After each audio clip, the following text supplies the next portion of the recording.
यहाँ बोला जा रहा है कि find heat required to convert 1 gram of ice at -10 degree Celsius to steam at 110 degree Celsius.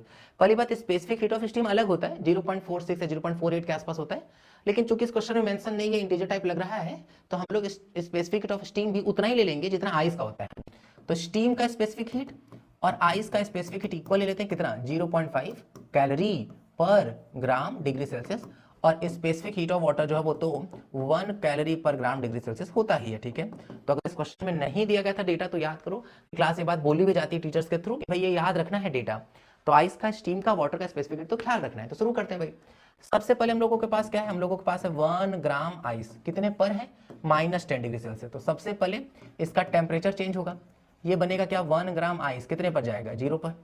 फिर हम लोग आगे देखें तो क्या बन जाएगा, 1 ग्राम वाटर बनेगा कितने पर, 0 पर।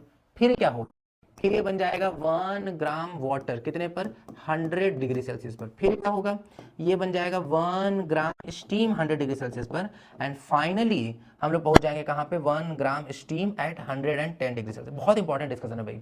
एक बार में एक चीज का चेंज होता है, आइस वाटर में तब कन्वर्ट होगा जब टेम्परेचर 0 हो, वाटर स्टीम में तब बदलेगा जब टेम्परेचर 100 हो। एक बार में एक ही चीज बदलेगा, या तो टेम्परेचर या तो स्टेट। ठीक है, तो शुरुआत करते हैं।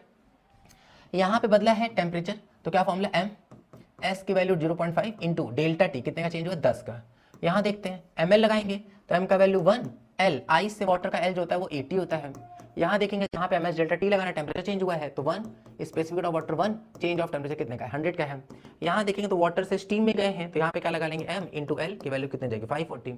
फिर यहाँ ध्यान देंगे तो एम इंटू एस का वैल्यू कितना, 0.5, और यहाँ भी टेम्परेचर चेंज कितने का हुआ, 10 का हुआ है। तो शुरू करते हैं, मल्टीप्लाई कितना आ गया, 5 प्लस यहाँ देखेंगे तो 80 कितना आ जाएगा, 100, यहाँ कितना आ जाएगा 540, और इस जगह जो आ रहा है वो कितना आ रहा है, 5 आ रहा है। ठीक है, जोड़ते हैं, 5 5 10 10 80 90 90 और 540 ऐड करेंगे तो आ जाएगा 630, 630 और 100 ऐड कर लेंगे तो वैल्यू आ जाएगा कितना, 730 कैलोरी आ जाएगा। ठीक है, तो 730 इसका आंसर आ जाएगा। क्लियर है ना।